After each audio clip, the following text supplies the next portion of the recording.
മഞ്ചേശ്വരം നിയമസഭാ മണ്ഡലത്തിൽ വിജയപ്രതീക്ഷയോടെ NDA. K Surendran പ്രചാരണം സജീവമാക്കുകയായിരുന്നു. ഉപ്പള താലൂക്ക് ഓഫീസിൽ നിന്ന് നാമനിർദ്ദേശക പത്രിക സമർപ്പിക്കും. രാജസ്ഥാൻ മുഖ്യമന്ത്രി ഭജൻലാൽ ശർമ്മയോടൊപ്പം എത്തിയാകും നാമനിർദ്ദേശ പത്രിക സമർപ്പിക്കുക.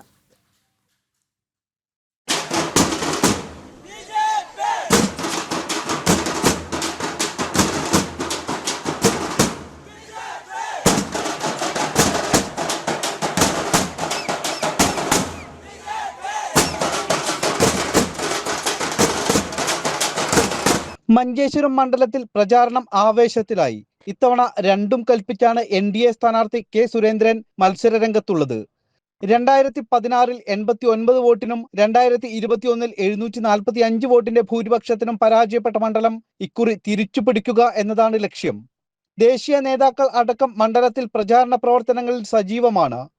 വികസനമാണ് എൻ.ഡി.എയുടെ ലക്ഷ്യമെന്നും കേരളം മാറ്റം ആഗ്രഹിക്കുന്നുവെന്നും ദക്ഷിണ കന്നഡ MP ക്യാപ്റ്റൻ ബ്രിജേഷ് ചൗട്ട ജനം ടിവിയോട് പറഞ്ഞു. Very confident that we are winning Manjeshwar this time, and through Manjeshwar there will be a new chapter in Kerala where Prime Minister Narendra Modi's vision of Vikasit Bharat will unleash in Kerala. NDA സ്ഥാനാർത്ഥി K Surendran ഇന്ന് 12 മണിക്ക് ഉപ്പള താലൂക്ക് ഓഫീസിൽ നാമനിർദ്ദേശ പത്രിക സമർപ്പിക്കും. രാജസ്ഥാൻ മുഖ്യമന്ത്രി ഭജൻലാൽ ശർമ്മയോടൊപ്പം എത്തിയാണ് നാമനിർദ്ദേശ പത്രിക സമർപ്പിക്കുക.